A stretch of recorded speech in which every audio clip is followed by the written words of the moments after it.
He's an outlaw. There was no trouble here before he came. No trouble?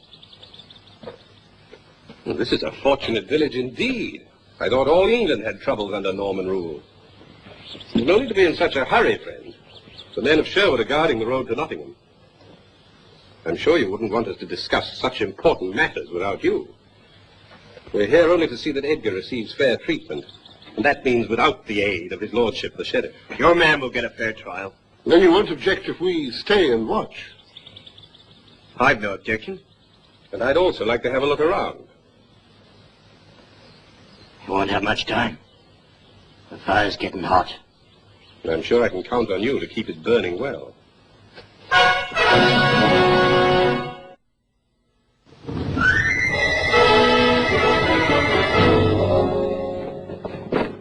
I didn't have anything to do with it, Robin, I swear. I shouldn't have come here, I'll admit. Don't worry, Edgar. We'll get you out of this somehow. Tell me everything you know that might help. Well, I wasn't even in the village the night it happened. I know you weren't. I don't know anything about it. Well, we'll have to see what we can find out. It's Matilda I'm worried about, my wife. I'll see her and console her. We will pray that the truth be brought to light. I want to see the place where the old man was killed and perhaps talk to someone who saw him that night. And as our amiable friend pointed out, we haven't much time.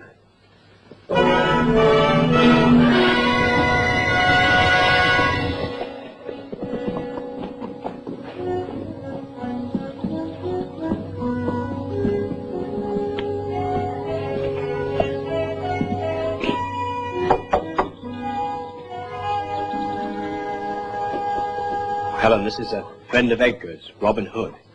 He wants to ask you a few questions. I mean no harm. I'm trying to help Edgar. May we come in?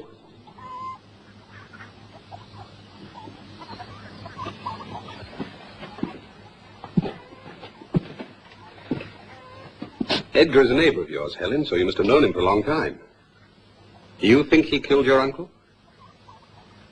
Well, it's what they say. Who says? Everybody. But what do you think? Did you see somebody hit your uncle? No, I was gone. But you found him after he'd been killed. Tell him, Helen. Where did you find him? Over there.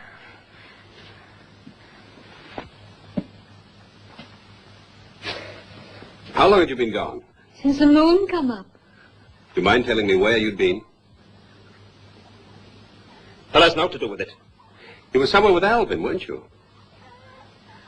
Aye. We were together, the maid and I. Where were you? In the meadow back of where Ned the miller lives. Her uncle wouldn't let anyone see her. Any man, I mean. So we had to meet at night. And you wanted to marry her? Aye. And Jack the wagoner wouldn't let you? He had a bag of gold he'd been saving all his life. He thought anyone who came to see Ellen was after his bag of gold. After the killing, was the bag of gold gone? Aye, it was. How did you know? Why, Helen told me. I want Helen to answer this. When did you know the gold was missing? You're trying to make it seem like I did it. At least you had a good reason, which is more than poor Edgar did. Edgar had an outlaw's reason. Robbery. We don't rob the poor or kill for gold. Helen, you know more than you're telling me, don't you?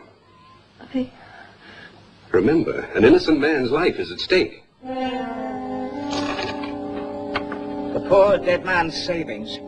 The gold he was murdered for. Here in Edgar's house. How can you still say he's innocent? Because I know Edgar. He couldn't do such a thing. You don't believe them, Father? No, I don't, Matilda. And what about this? Jack Waggoner's name stitched on the pouch. Where did you find it? Over there. Under a loose stone in the hearth. Is that true, Friar? They'd searched the house before I arrived. None of us knows how it got there. As if there's any doubt. Which of you found it? I did. You've been a very busy man, Humphrey. Why, that I have. And to good purpose. We found a murderer and his loot. In the wrong order, it seems to me. First of all, you accuse a man, and then later you discover the evidence. I don't have to answer any of your questions. I'm not on trial, Edgar is. I'm not so certain. How did you know to look for the pouch under the loose stone? Well, we looked for it other places, but that's where we found it. Come, Wilfred. This trial's been delayed long enough. If this is Jack the Wagoner's gold, it belongs to his niece, not you. How do we know she'll get it? On my word as an outlaw.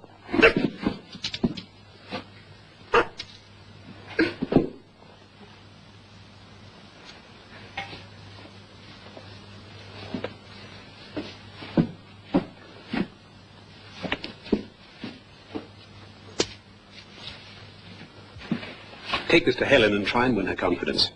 I'm sure she knows who killed her uncle, but she's afraid to tell me. She might confide in you, Father. I understand. I'll do what I can. Show me where they found the coins. Over here. Here, under the stone. Was it loose before? I don't know, unless Edgar. But he couldn't have, could he? He hasn't changed since. Since he came to Sherwood? Only for the better. You can be proud of Edgar. I'm going up there now to tell him you still believe in him.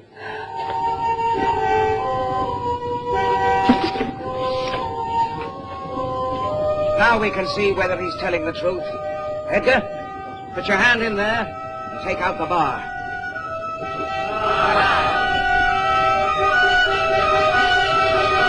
First, I have a suggestion to make. More delay.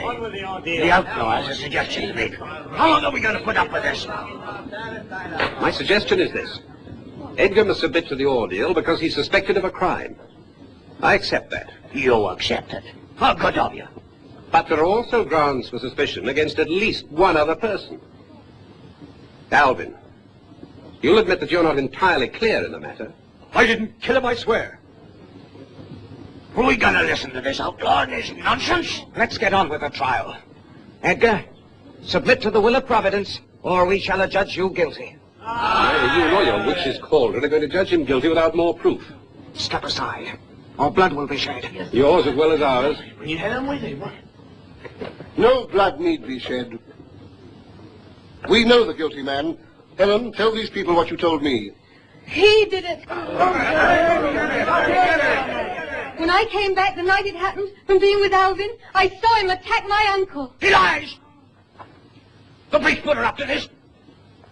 Why didn't you tell us this before, Helen? Well, Humphrey said he was a friend of the sheriff's, and if I told anyone what I'd seen, he'd see that I was branded as a witch and burned at the stake. Oh, my! Devil!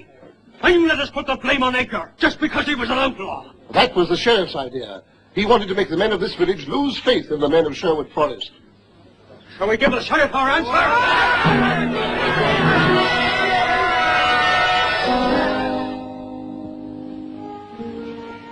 I asked my husband what manner of man this Robin was. Now I know he's in good hands. My life's work seems to be keeping Edgar out of hot water. If I could come to Sherwood. He would always be welcome. Come on, Edgar.